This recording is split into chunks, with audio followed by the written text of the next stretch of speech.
अस्सलाम वालेकुम एवरीवन। आज हम निकल गए थे बच्चों के स्कूल में, क्योंकि आज था तूबा का ओपन हाउस। तो हम यहाँ पर निकल गए जल्दी से। ओपन हाउस था आज बच्चों का। तो यहाँ पर देखिए सबसे पहले लाइन लगी हुई थी। बच्चों के रिज़ल्ट लेने से पहले लेना था एक टोकन लेकर हम लोग उतर गए नीचे। यहाँ पर नीचे अंडरग्राउंड में बच्चों का रिज़ल्ट शो हो रहा था। तो हम लोग टोकन लेकर आ गए यहाँ पर और लाइन में बैठ गए। यहाँ पर ये है तूबा का टोकन। और फिर बाद में हमारा नंबर आने के बाद हम यहाँ पर बैठ गए, टीचर से बात वगैरह की। माशाल्लाह से तूबा का परसेंटेज बहुत अच्छा आया था। 89% तूबा का आया था, A2।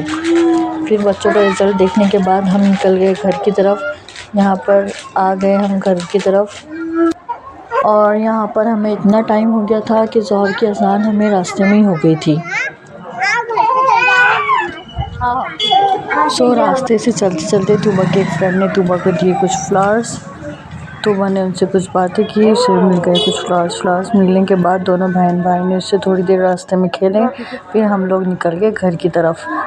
स्कूल से ज़्यादा दूरी पर घर नहीं, हमारा नज़दीक है, इसलिए हम लोग पैदल ही चले गए थे। यहाँ पर नमाज़ का टाइम हो चुका था तो मोहम्मद चले गए नमाज़ के लिए और हम और तूबा चले गए थे घर पर।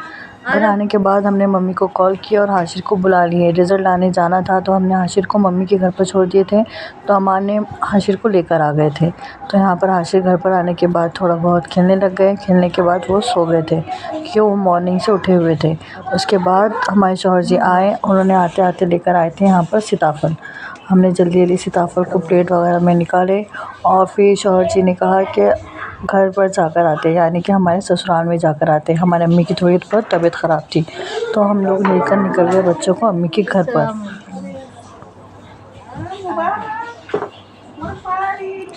हमको मुबारक बोलो। यहाँ पर अम्मी हम लोग को देखकर बहुत खुश हो गए। फिर हमने सबके लिए बनाए चाय, अम्मी अब्बा के लिए, हमारे लिए और शौहर जी के लिए। हम लोगों ने चाय से टोस्ट वगैरह खाए। खाने के बाद यहाँ पर असर के नमाज़ का टाइम हो गया था, अम्मी ने नमाज़ पढ़े। फिर हो गए थे यहाँ पर बच्चे यहाँ पर खेलने लग गए थे। तो ये था तूबा का सोफ़ा सेट। तूबा ने ब्लॉक से बनाए थे सोफ़ा सेट। यहाँ पर बच्चों खेलने के बाद हमने खाना बनाने की तैयारी कर दी थी शाम की। तो यहाँ पर हम बना रहे थे खट्टी दाल। तो यहाँ पर हमने दाल चढ़ा दिए थे और यहाँ पर हम बना रहे थे फली के बीज की चटनी खट्टी दाल के साथ। तो हमने इसमें यहाँ पर सबसे पहले देखिए ऑयल ऐड किया। ऑयल ऐड करने के बाद हमने इसके अंदर जो प्याज चॉप करके रखे थे वो प्याज डालकर उसके अंदर प्याज को थोड़ी देर भूनने दिए। प्याज थोड़ी सी रेड होने के बाद हमने उसके अंदर लहसुन हरी मिर्ची का पेस्ट उसमें ऐड किया। उसके बाद हमने उसके अंदर जो हल्दी वगैरह भी ऐड की, उसके अंदर नमक ऐड किया। उसके बाद हमने फली के बीज को भूनकर थोड़ा थोड़ा मोटा पीस कर साइड में रख दिया था। तो वो भी हमने उसके अंदर डाल दिया। उसे अच्छी तरह से थोड़ी देर हिलाने के बाद गैस का फ्लेम बंद कर दिया, क्योंकि ज़्यादा देर तक गैस पर रखने से फली की बीज कड़क हो जाती है। तो उसके बाद ये देखिए हमारी फली की बीज की चटनी भी यहाँ पर रेडी हो गई थी। दाल भी बन गई थी ऑलमोस्ट। यहाँ पर दाल वाल वगैरह सब बन गई थी।